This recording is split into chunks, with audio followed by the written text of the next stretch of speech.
नमस्कार। चलिए आज एक सफर पर निकलते हैं हमारे अपने सौर मंडल की भव्य बनावट को समझने के लिए।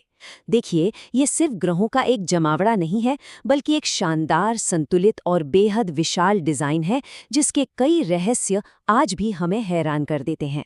तो फिर सवाल यही है कि हमारे इस ब्रह्मांडीय पड़ोस की ये भव्य संरचना, ये बनावट आखिर है क्या? आइए अगले कुछ मिनटों में इसी सवाल के जवाब की तलाश करते हैं। तो हमारी यात्रा शुरू कहाँ से होगी? जाहिर है सौर मंडल के दिल से, यानी हमारे अपने तारे सूरज से। यही वो केंद्र है जिसके गुरुत्वाकर्षण ने सब कुछ एक साथ बांध रखा है और जिसकी ऊर्जा इस पूरे सिस्टम को चलाती है। कभी सोचा है कि सूरज कितना विशाल है? इसका अंदाजा लगाना भी सच कहूं तो मुश्किल है। लेकिन ये आंकड़ा देखिए, हमारे सौरमंडल का 99.86% द्रव्यमान यानी कि वजन अकेले सूरज में ही है।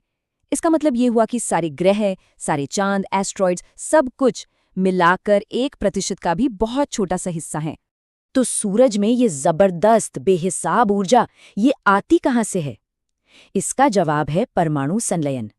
सूरज के दिल में यानी उसके कोर में बहुत ज्यादा दबाव और गर्मी की वजह से हाइड्रोजन के परमाणु आपस में जुड़कर हीलियम बनाते हैं, और बस यही प्रक्रिया वो बेहिसाब ऊर्जा पैदा करती है जो रोशनी और गर्मी बनकर हम तक पहुंचती है। चलिए अब सूरज से थोड़ा आगे बढ़ते हैं और मिलते हैं हमारे सौरमंडल के पहले 4 बाशिंदों से। इन्हें भीतरी ग्रह या टेरेस्ट्रियल प्लैनेट्स कहते हैं, क्योंकि जैसा नाम से ही जाहिर है, इनकी सतह चट्टानी और ठोस है, बिल्कुल हमारी पृथ्वी की तरह। हर एक की अपनी पहचान है, अपनी कहानी है। सबसे पहले है बुध, सबसे छोटा और सबसे तेज। फिर आता है शुक्र, जो अपने जहरीले बादलों की वजह से सौर मंडल का सबसे गर्म ग्रह बन गया है। इसके बाद है हमारी पृथ्वी, हमारा घर, जहां जीवन के लिए एक अद्भुत संतुलन बना हुआ है। और आखिर में है मंगल, वो लाल ग्रह जो हमेशा से ही हमें अपनी ओर खींचता रहा है। जरा पृथ्वी और शुक्र की तुलना कीजिए। ये हमें एक बहुत जरूरी बात सिखाती है। देखिए, पृथ्वी का वायुमंडल सूरज की गर्मी को बस उतना ही रोकता है जितनी जिंदगी के लिए जरूरी है। वहीं दूसरी तरफ शुक्र का घना वायुमंडल एक मोटे कंबल की तरह गर्मी को अंदर ही कैद कर लेता है, जिसे रनअवे ग्रीनहाउस इफेक्ट कहते हैं। ये तुलना हमें याद दिलाती है कि हमारा अपना घर, हमारी पृथ्वी कितनी खास और नाजुक है। अब इन चट्टानी ग्रहों को पीछे छोड़कर हम एक तरह की सीमा पर पहुंचते हैं, एस्ट्रॉइड बेल्ट। इसे आप सौर मंडल का ग्रेट डिवाइड भी कह सकते हैं। ये लाखों चट्टानी और बर्फीले टुकड़ों का एक बहुत बड़ा घेरा है जो भीतरी ग्रहों को बाहरी विशाल ग्रहों से अलग करता है। एक सवाल जो अक्सर जहन में आता है, क्या ये किसी टूटे हुए ग्रह के टुकड़े हैं? ख्याल तो बड़ा दिलचस्प है, लेकिन वैज्ञानिक मानते हैं कि हकीकत थोड़ी अलग है। असल में हमारे विशाल पड़ोसी बृहस्पति के जबरदस्त गुरुत्वाकर्षण ने इस जगह पर कभी किसी ग्रह को बनने ही नहीं दिया। एस्ट्रॉइड बेल्ट को पार करते ही हम एक बिल्कुल अलग दुनिया में पहुंच जाते हैं। यहाँ सब कुछ बड़ा है, विशाल है। यहाँ के ग्रहों का पैमाना और मिजाज, सब कुछ भीतरी ग्रहों से एकदम अलग है। स्वागत है अंतरिक्ष के इन विशालकाय ग्रहों की दुनिया में।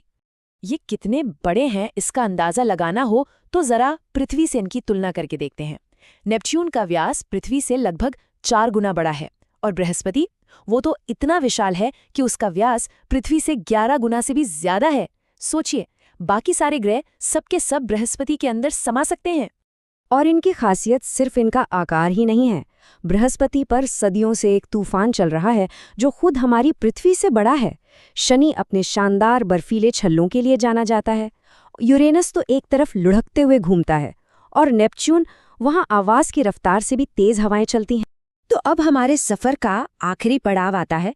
हम पहुंच रहे हैं सौर मंडल के सबसे ठंडे, अंधेरे और सबसे रहस्यमय किनारे की तरफ। इन विशाल ग्रहों से भी बहुत बहुत दूर है काइपर बेल्ट। ये प्लूटो जैसे बौने ग्रहों और अरबों खरबों बर्फीले पिंडों का एक बहुत बड़ा इलाका है। जानते हैं ये क्या है? ये असल में हमारे सौर मंडल के जन्म के समय के बचे खुचे टुकड़े हैं जो अंतरिक्ष के गहरे फ्रीजर में आज भी घूम रहे हैं। तो अपनी सौर मंडल की इस भव्य और पेचीदा बनावट को देखने के बाद जहन में एक बड़ा सवाल उठता है, इस अंतहीन ब्रह्मांड में क्या हम अकेले हैं? ये एक ऐसा सवाल है जिसका जवाब शायद भविष्य की खोजों में छुपा है। और यही सवाल शायद हमें हमेशा आगे बढ़ने के लिए, खोजते रहने के लिए प्रेरित करता रहेगा।